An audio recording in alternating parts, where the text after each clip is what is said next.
നമസ്കാരം, ഞാൻ ബിജീഷ് ഉള്ളൂ. പ്രൊഫഷണലി ഒരു ഫുൾ ടൈം ട്രേഡറാണ്. നമുക്ക് വരും ദിവസങ്ങളായാലും നമുക്ക് നിഫ്റ്റിനെ മാനേജ് ചെയ്യാനുള്ള റൈറ്റ് സപ്പോർട്ട് നോക്കാം, റെസിസ്റ്റൻസ് നോക്കാം. അതുപോലെ തന്നെ നിഫ്റ്റിയിലെ ഒരു കറണ്ട് ട്രെൻഡ്, കറണ്ട് ഒരു സിറ്റുവേഷൻ നമുക്കൊന്ന് നോക്കാം. എങ്ങനെയാണ് നമുക്ക് റൈറ്റ് ആയിട്ട് ഇൻട്രാഡേയിൽ മാനേജ് ചെയ്യേണ്ടത്, ഏത് സ്ഥലത്തു നിന്നാണ് നമുക്ക് റൈറ്റ് ആയിട്ട് ഒരു എൻട്രി എടുക്കേണ്ടത്, എവിടെയാണ് നമുക്ക് റൈറ്റ് സ്റ്റോപ്പ് ലോസ് വരുന്നത്, ഏതൊരു ലെവലിലാണ് നമുക്ക് റൈറ്റ് മൊമെന്റം വരുന്നത്, ഇത്തരം കാര്യങ്ങളാണ് നമ്മൾ ഇന്നത്തെ ഒരു വീഡിയോസിൽ നമുക്ക് നോക്കുന്നത്. നമുക്ക് നിഫ്റ്റിയുടെ ചാർട്ട് നമുക്ക് നോക്കാം.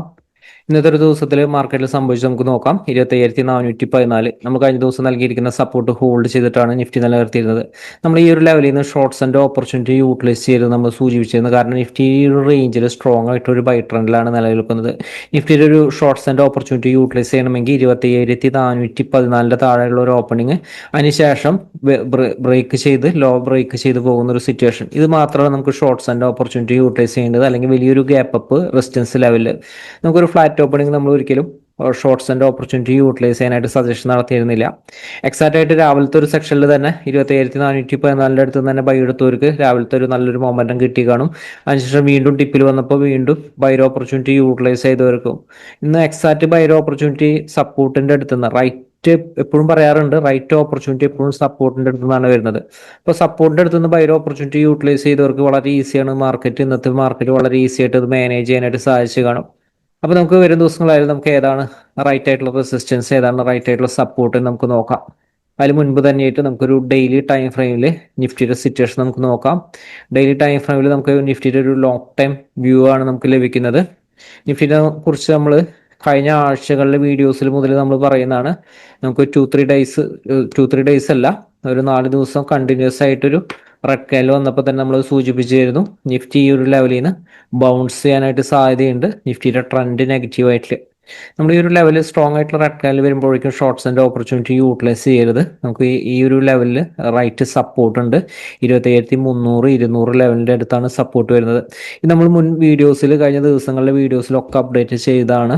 കഴിഞ്ഞ ആഴ്ചകളിലെ വീഡിയോസിൽ തന്നെ ഇത് അപ്ഡേറ്റ് ചെയ്തിട്ടുള്ളതാണ്. എക്സാക്റ്റ് ആയിട്ട് സപ്പോർട്ടിൽ നിന്നാണ് ആ ഒരു ബൗൺസ് നടത്തിയിരിക്കുന്നത്. ഇപ്പൊ ഇനിയായാലും നിഫ്റ്റിയുടെ സിറ്റുവേഷൻ എന്ന് പറയുന്നത് 600, 610 അടുത്ത് സ്ട്രോങ് ആയിട്ടുള്ള ഒരു റെസിസ്റ്റൻസ് ഏരിയ ഉണ്ട്.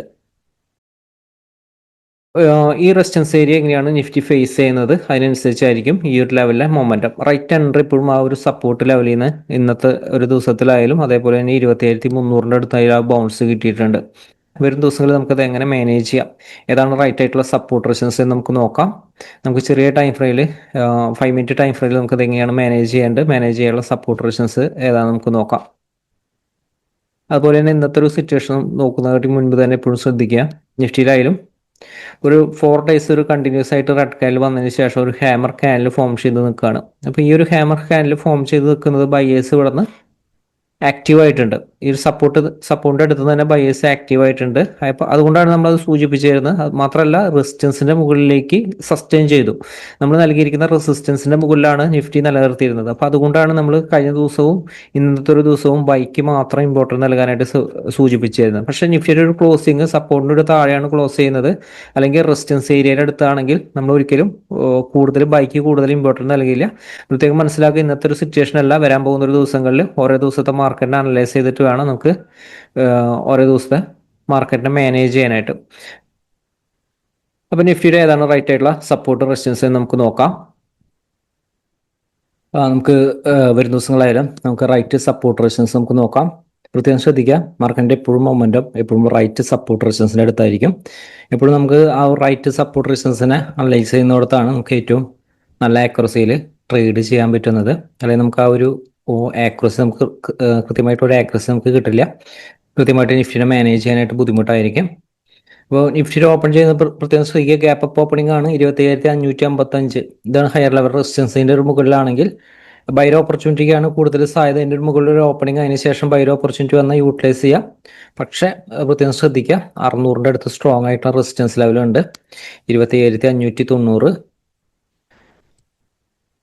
27,625 ഈ ഒരു ലെവൽ വരെ നിഫ്റ്റിയിലെ സ്ട്രോങ് ആയിട്ടുള്ള റെസിസ്റ്റൻസ് ലെവലാണ്.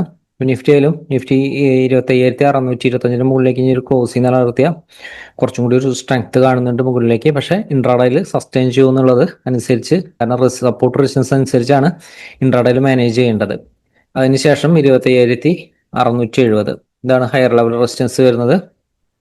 അപ്പോൾ അതിനുശേഷം ലോവർ ലെവലിലേക്ക് ആണെങ്കിൽ സാധാരണ ദിവസങ്ങൾ പറയുന്ന പോലെ തന്നെ ഇൻ കേസ് ഓപ്പൺ ചെയ്യുന്ന വലിയൊരു ഗ്യാപ്പ് അപ്പ് ഓപ്പണിംഗ് ആണ്, സപ്പോർട്ട് റെസിസ്റ്റൻസ് റേഞ്ചിന്റെ ഇടയിലാണെങ്കിൽ ഈ റേഞ്ച് ബ്രേക്ക് ചെയ്യാനായിട്ട് വെയിറ്റ് ചെയ്യുക. ഷോർട്ട്സ് ആൻഡ് ഓപ്പർച്യൂണിറ്റിന്റെ താഴെ ഒരു ക്യാൻഡിൽ ക്ലോസ് ചെയ്താൽ shorts and opportunity profit booking ഒരു ലെവലിൽ നിന്ന് വരും. നമുക്ക് ഈ ഒരു ലെവലിൽ റൈറ്റ് ആയിട്ടുള്ള സപ്പോർട്ട് കാണുന്നത് 415 തന്നെയാണ്. 27,415